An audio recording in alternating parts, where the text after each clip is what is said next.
Namastê. Boa noite, bem-vindos à página Mestre Aleph. Se você estiver me vendo pelo YouTube, Aleph 888. Eu acabei de terminar uma série sobre o Templo de Salomão em São Paulo. Falei do Templo de Salomão dentro do cristianismo, do Templo de Salomão perante o Zohar e o judaísmo, e terminei falando do Templo de Salomão numa visão espiritual mais abrangente, tanto cabalística como pessoal, abrindo o caminho para esse vídeo que você vai assistir agora, Maria Madalena e o novo Aion. Eu já escrevi um texto sobre isso, em que eu disse que o novo Aion seria o Aion de Maria Madalena, e é preciso que eu me faça entender. Quando se fala em novo Aion, imediatamente se pensa, quem não pensa no Raul Seixas, pensa em Aleister Crowley, né? Quem sabe que o Raul Seixas não é o fundador da ideia, né? Não foi o primeiro a falar no novo Aion, pensa em Aleister Crowley. E Aleister Crowley afirmou que a humanidade havia passado, pelo menos do que se podia saber, 3 Aions. O Aion de Ísis, que seria o Aion do paganismo, o Aion de Osíris, que seria a era cristã, e estaria entrando agora no Aion de Horus, que seria o Aion da criança coroada e conquistador, onde o homem se descobre divino. Mas também Crowley não foi o iniciador desse ponto de vista. Bem antes dele, Joaquim de Fiore, monge cristão, havia escrito, dividido a idade das eras da humanidade em 3 períodos. O primeiro período, que ele chamou a Era do Pai, que seria a Era da Lei, da regência da lei. O período do Filho, o início da Igreja, até os tempos de Joaquim de Fiore. E uma era vindoura que ele chamou de a Era do Espírito Santo, que seria uma era de liberdade e de identidade com Deus, como no Aion de Horus. Minha ideia nunca foi abolir o cristianismo. Hoje em dia, a maioria dos místicos considera o cristianismo uma piada, totalmente antiquado enfim, não percebe que muitos dos fundamentos da espiritualidade deles vêm do cristianismo. Minha ideia, assim como Eliphas Levi escreveu em Dogma e Ritual de Alta Magia, é a ressurreição, a renovação, uma revolução espiritual que mudará o cristianismo. No vídeo Christus Totus, eu falei que a encarnação de Jesus é algo contínuo dentro da igreja. Isso não é uma invenção minha. Essa é uma doutrina ensinada na igreja já há muito tempo. Então eu entendo que a encarnação de Jesus ainda não se completou. Algumas das heresias do início do cristianismo, uma delas foi chamada de docetismo, que vem de dokel, aparecer. Os docetas diziam que Jesus não tinha um corpo físico de verdade, que ele era apenas uma aparição. Muitos dos documentos de Nag Hammadi são dessa seita, que era uma seita gnóstica. E a igreja sempre se opôs. Você vai encontrar declarações à encarnação e à plena encarnação de Jesus já no Novo Testamento. Mas é óbvio que uma plena encarnação exige a encarnação de tudo aquilo que o ser humano é. E se tem um elemento que não foi encarnado no cristianismo, é o sexo.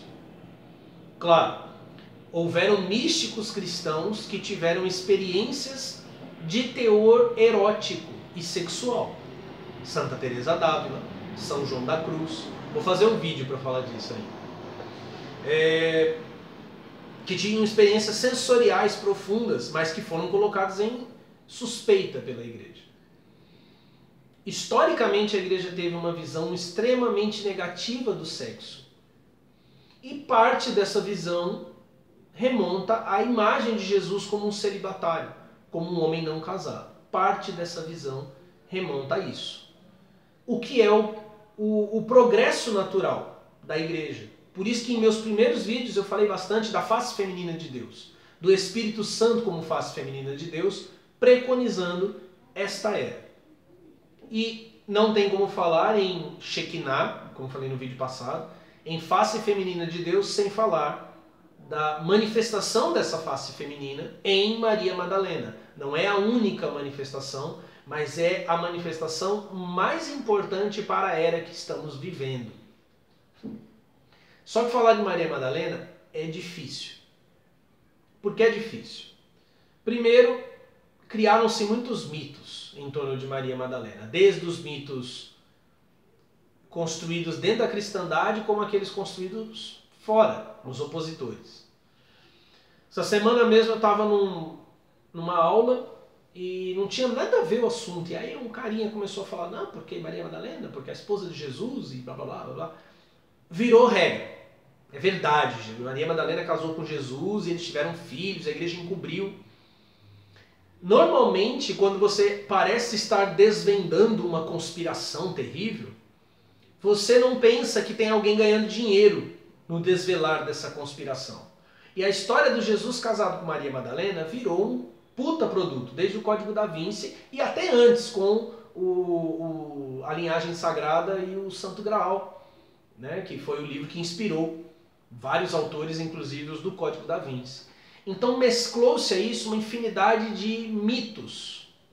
Por isso que eu queria nesse vídeo, mais do que dar uma aula, como geralmente eu tento fazer, eu tento ser didático, às vezes eu sou apaixonado demais, né? A coisa toma um ar meio de protesto e tal, mas eu tento fazer uma coisa como uma aula.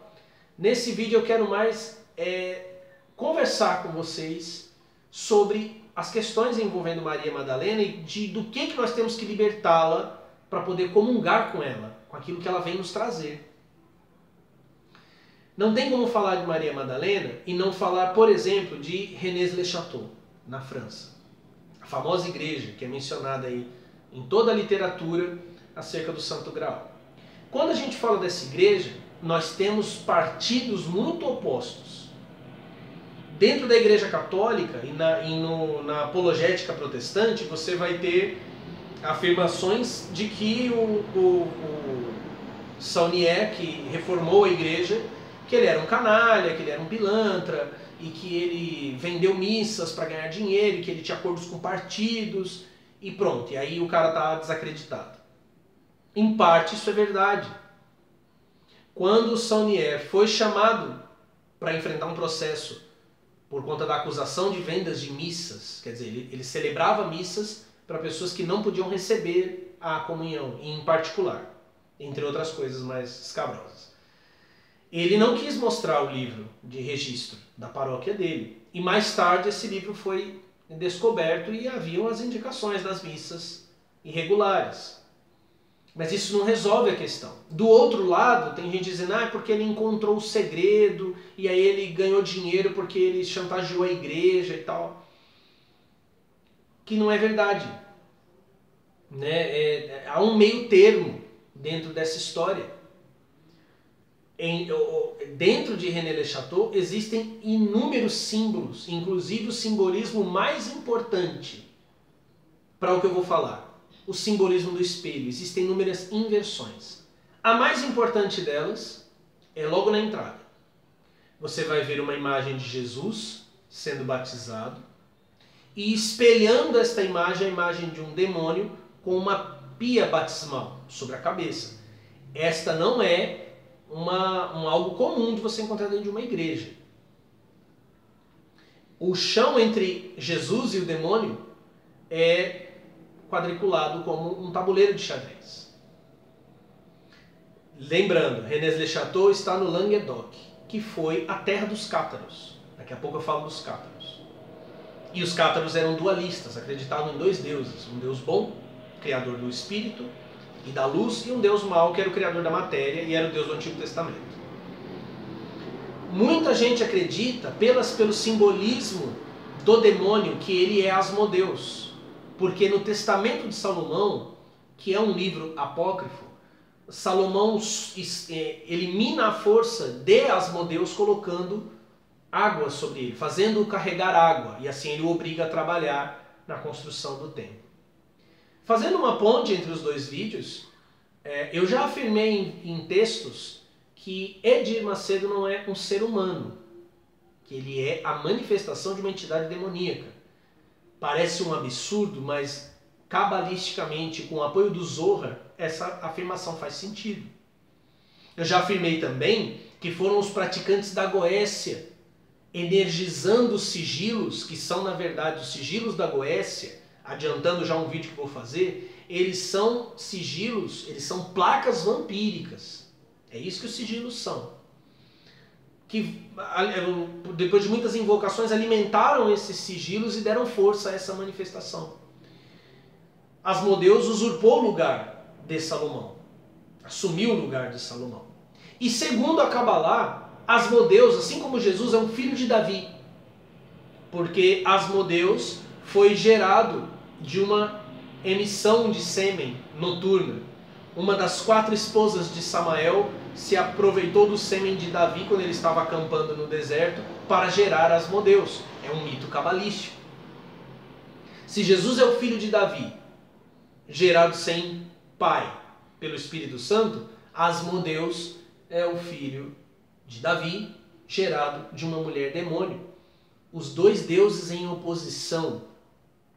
O batismo de Jesus é o poder que submete Asmodeus. Asmodeus está conectado à criação do templo de Salomão e à sua corrupção. E Jesus ao novo templo. Então, ali dentro da entrada de René Le Chateau, você é colocado diante do dualismo. E eu acabei de dizer aqui, as histórias envolvendo Maria Madalena, elas têm 2 lados. E esses 2 lados nunca são considerados. Sempre se defende um em detrimento do outro. A esposa ou a discípula. Só que na verdade as 2 coisas se perdem. Qual a importância dela ter sido a esposa, se ela foi? Só porque Jesus fez sexo? Será que é só isso? Qual a importância de ter sido a discípula e não a esposa? Por que isso importa? Por que uma coisa não pode se combinar com a outra, e se elas se combinarem, o que elas serão? René Le Chateau, da entrada da igreja, que isso sim é comum em várias igrejas católicas, principalmente na Europa, está escrito a inscrição da fala de Jacó ao deitar a cabeça na pedra que ele consagrou e disse que seria a casa de Deus, a pedra fundamental. Está escrito: este lugar é terrível. Terribilis its locus est. Este é um lugar terrível. Tem gente que diz que não é terrível de assombroso, mas é terrível de assombroso também. Porque foi ali que Jacó viu a escada para o céu. Também em René Le Chateau, por que eu estou dizendo isso? Embora haja prova, sim, de que Saunière enriqueceu ilicitamente, não porque ele encontrou um tesouro, no altar de René Le Chateau existe a seguinte inscrição: Iesu medela vulnerum spes una ponitentium per Magdalene lacrimas peccata nostra diluas. Jesus, remédio contra todas as nossas dores, a única esperança para o penitente, através das lágrimas de Madalena, você lavou os nossos pecados. Isso é muito significativo. No altar de René Le Chateau, Maria Madalena está ligada diretamente à redenção, à salvação. As lágrimas dela com o poder que teve o sangue de Jesus. Ou seja, podemos pensar que Madalena aos pés da cruz, assim como Maria, mãe de Jesus, morreu com ele. Que as lágrimas que ela derrama têm um poder curador e redentor tão grande quanto o sangue de Jesus. Falar de Maria Madalena me obriga a falar sobre os templários. Os templários que estão diretamente ligados à busca pelo Santo Graal, a Galahad dos mitos arturianos, o cavaleiro perfeito destinado a encontrar o Graal. Na França, ali muito perto do Languedoc, existe uma cidade chamada Les Saintes Maries de la Mer, as 3 Santas Marias do Mar. Ali, na praia dessa cidade, acredita-se que as 3 Marias, a Maria Salomé, Maria Madalena e Maria de Coplas, que teriam sido as 3 Marias, além da mãe de Jesus, 4 Marias, que ficaram aos pés da cruz, haviam chegado com José de Arimateia. José de Arimateia, segundo as lendas, deslocou-se para a Grã-Bretanha, levando consigo o Graal. Ali fundou uma ordem de reis, guardiões do Graal, da qual Galahad e Percival, nos mitos arturianos, assumiram o papel mais tarde. A cidade de Sainte-Marie-de-la-Mer, ela inicialmente era chamada de Notre-Dame de l'Errais, ou seja, Nossa Senhora de l'Errate, do barco, a Nossa Senhora do barco. É muito interessante, nenhuma santa é chamada Nossa Senhora a não ser Maria, Mãe de Jesus. Mas Maria, Mãe de Jesus, não estava no barco. Depois ela passou a ser chamada de Notre-Dame de la Mer, a Nossa Senhora do Mar.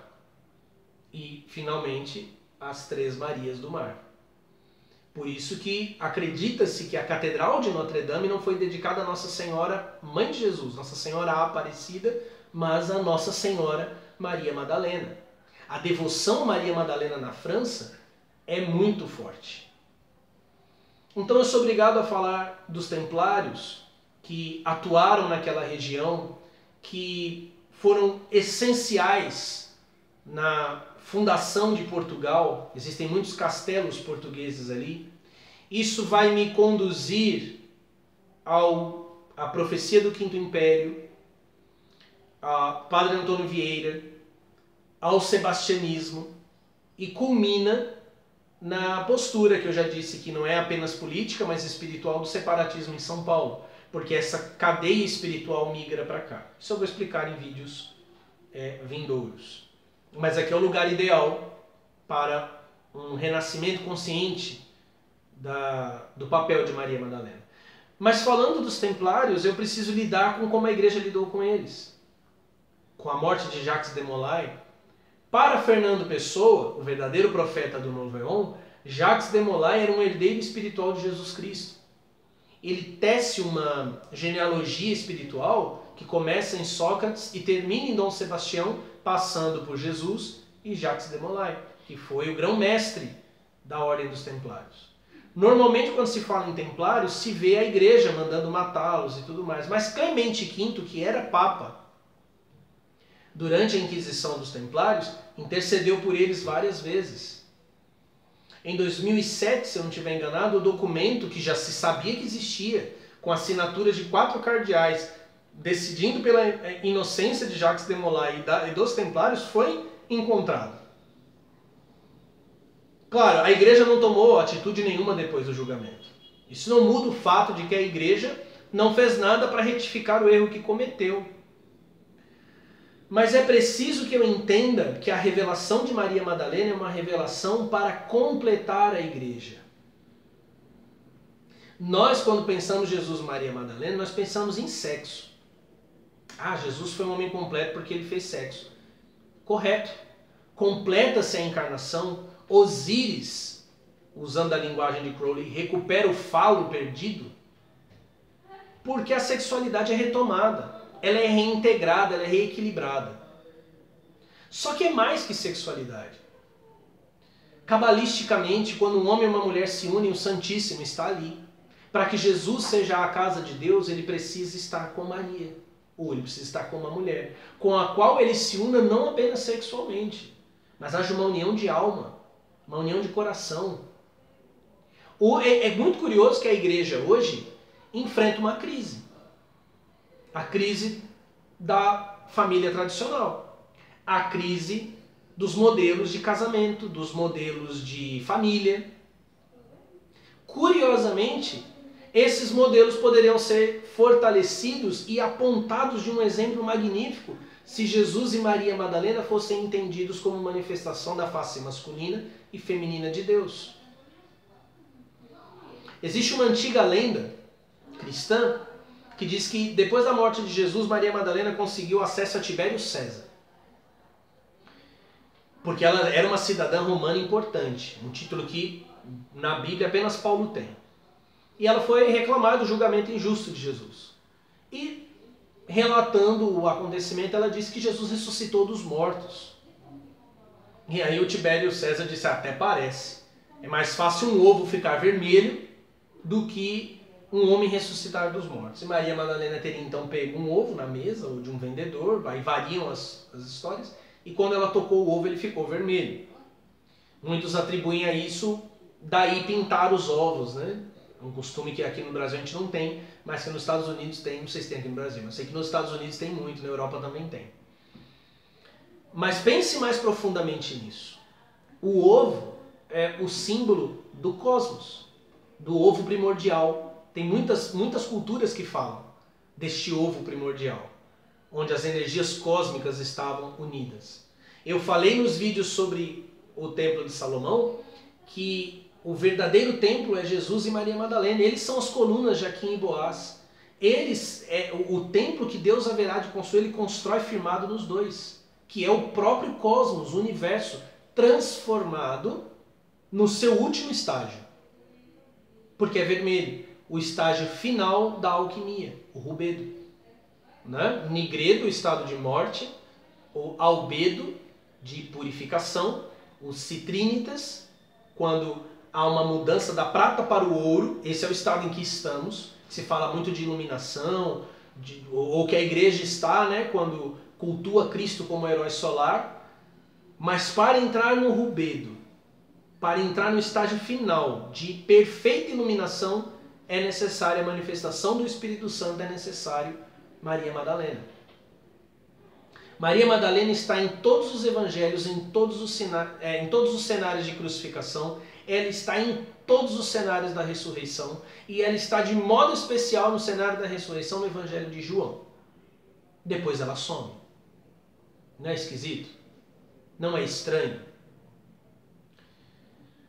Existem indícios, e muita gente já pesquisou sobre isso, e dentro dos próprios evangelhos existem indícios. E também surgiram indícios de tradições tratando disso nos evangelhos apócrifos e gnósticos em Nag Hammadi, de uma relação mais próxima entre Jesus e Maria Madalena. Mas eu quero agora não falar de casamento, não falar de romance. Eu quero destacar que Jesus não tinha uma relação igual com ninguém. Os evangelhos de Nag Hammadi, eles mostram muito essa reclamação dos discípulos que Jesus tratava ela diferente deles, ou que ele amava ela mais do que a eles. Mas todos os encontros de Jesus nos evangelhos, eles são encontros únicos. Com cada pessoa ele é um encontro único. Isso completa um quadro de relações entre Jesus e seu corpo. Os evangélicos adoram apenas Jesus, mas Jesus nunca aparece sozinho nos evangelhos. Nunca. Nunca. Pelo menos um anjo o acompanha. O lugar que Maria Madalena ocupa é singular. E essa singularidade não só abre as portas para que a igreja seja mais mansa com a sexualidade, mais pura com a sexualidade, mas seja mais pura na percepção de que Jesus pode chamar pessoas para algo singular e especial dentro das próprias igrejas. E seria uma renovação para a igreja. E seria uma renovação para a civilização ocidental. Isso será uma renovação para a civilização ocidental. Recentemente, né, que isso é recente, Maria Madalena foi associada ao Santo Graal por conta de José de Arimateia, que portava o Graal na lenda nos ciclos arturianos. Os cavaleiros templários tiveram muita proximidade com os cátaros durante a Cruzada Albigense, na França, no Languedoc. De novo, dualismo. Os cátaros eram bons, os cátaros eram inofensivos. Não é bem assim. Não é bem assim. Os cátaros eram extremamente dualistas. E os cátaros acreditavam que encarnar era uma coisa terrível. Então eles evitavam a encarnação.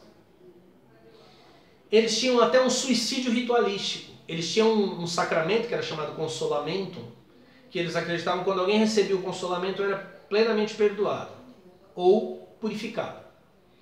E que era aconselhável que depois disso ele praticasse esse suicídio ritual, porque vai que ele vive e volta a se corromper. Então os cátaros eram vegetarianos, mas eles não eram vegetarianos por amor aos animais, eles eram vegetarianos porque eles entendiam que aquilo poluía. Os cátaros rejeitavam o batismo, mas não porque eles eram contra a igreja, que eles eram revolucionários, eles entendiam que a água, por ser um objeto material, estava impura. Isso é o que eu costumo dizer que acontece com pessoas que são iniciadas pela metade. Foi isso que aconteceu com os cátaros. Os cátaros depararam-se com o dualismo em Deus. Eles enxergaram as colunas do templo de Deus, eles viram Asmodeus e Jesus e vira o passarinho, o galo cantou, eles não sabem onde foi. Então eles ficaram, não, é isso e aquilo outro. Isso não justifica a violência empregada contra os cátaros. Isso não justifica, embora, é verdade, a igreja tentou por anos,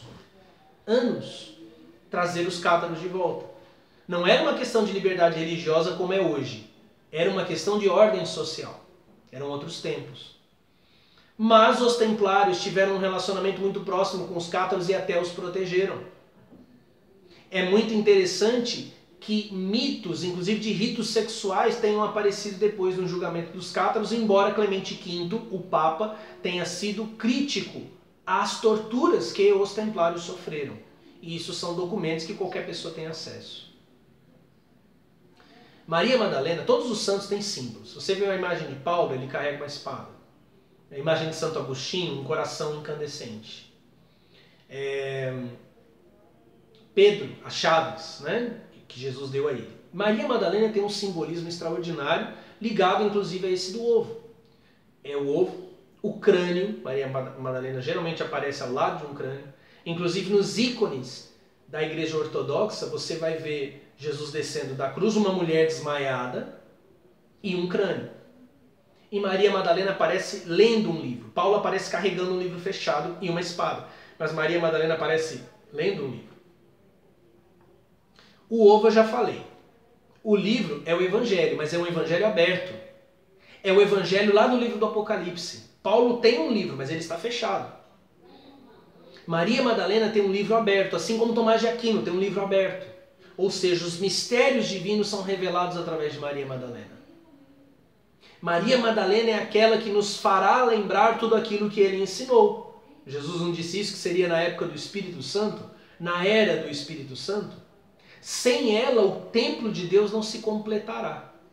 E o crânio? A parte mais legal é o crânio, porque tem a ver com ressurreição, mas não exatamente a de Jesus. Em Jerusalém, na igreja do Santo Sepulcro, existe a igreja ali do túmulo de Jesus, e também o monte da crucificação. Abaixo há uma capela chamada Capela de Adão. Conta a mitologia cristã que Adão, o corpo de Adão, foi preservado e sepultado abaixo do Gólgota, onde Jesus foi crucificado. E que quando aconteceu o terremoto da morte de Jesus Cristo, seu sangue desceu e caiu sobre o crânio de Adão. E Adão ressuscitou dos mortos, e então todos os homens em Adão também ressuscitaram. Quem tem familiaridade com a Kabbalah não consegue, não é possível que não faça conexões muito profundas da queda de Adão no jardim, da submissão de Adão a Lilith, a geração dos demônios, e essa purificação através do sangue de Jesus Cristo, mas não apenas do sangue. Lembra das lágrimas de Maria Madalena? Quando Jesus foi ferido pela lança de Longino, saiu sangue e saiu água. Tradicionalmente a igreja entende que simbolizam os dois sacramentos, da Eucaristia e do batismo. Mas será que é apenas isso? Será que um não representa o Cristo e a água, Maria Madalena? A perfeita redenção que vem pela lança, que abre, que fere, o símbolo masculino, a mesma lança que feriu o rei pescador nos mitos do Graal, e ele só poderia ser curado pelo cavaleiro do Graal, e o próprio Graal, que recebe o sangue, que recebe a vida. Mais do que a gente pensar se Jesus e Maria Madalena tiveram uma descendência, é imaginar a descendência espiritual que está para nascer com esta revelação. Eu vou ler para vocês aqui dois trechos, dois poemas do livro A Mensagem, de Fernando Pessoa. Como eu disse, os templários tiveram contato com os cátaros conheceram parte do mistério. Portugal foi onde vicejou a ideia de uma era do Espírito Santo, que se mistura ali com o Quinto Império, com o sebastianismo, eu vou falar disso no futuro. O Brasil herda, de modo muito especial, estas profecias. E Fernando Pessoa, falando desta era, eu vou ler dois poemas dele para Filipa de Lencastre. Filipa de Lencastre foi uma princesa inglesa que ajudou a formar a Casa Real de Portugal. Veja só, que enigma havia em teu seio, que só gênios concebia, que arcanjo teus sonhos veio, velar maternos um dia, volve a nós teu rosto sério, princesa do santo Graal, humano ventre do império, madrinha de Portugal. Isso é muito incrível, porque normalmente os críticos, os apologistas cristãos e outros dizem, não, essa história de Maria Madalena como santo Graal, ela é super recente, ela é recente, neste corpo que envolve o priorato de Sião, isso é recente.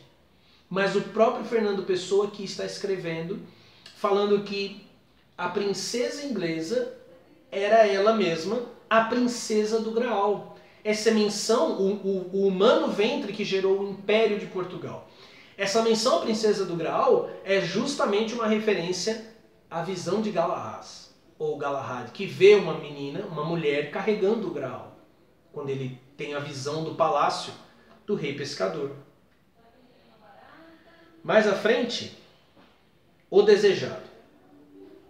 Onde quer que, entre sombras e dizeres, jazas remoto, sente-te sonhado, e ergue-te do fundo de não seres para teu novo fado.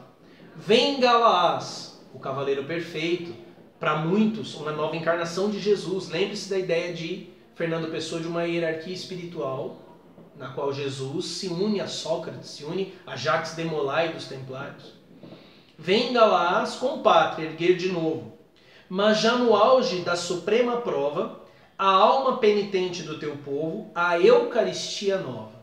Esta Eucaristia nova é justamente a união no rubedo do masculino e do feminino, que a igreja não tem. Que é um novo sacramento que a igreja não tem, que pode tornar homens em deuses. Mestre da paz, ergue teu gládio ungido, Excalibur do fim, em jeito tal, que sua luz ao mundo dividido revele o Santo Graal.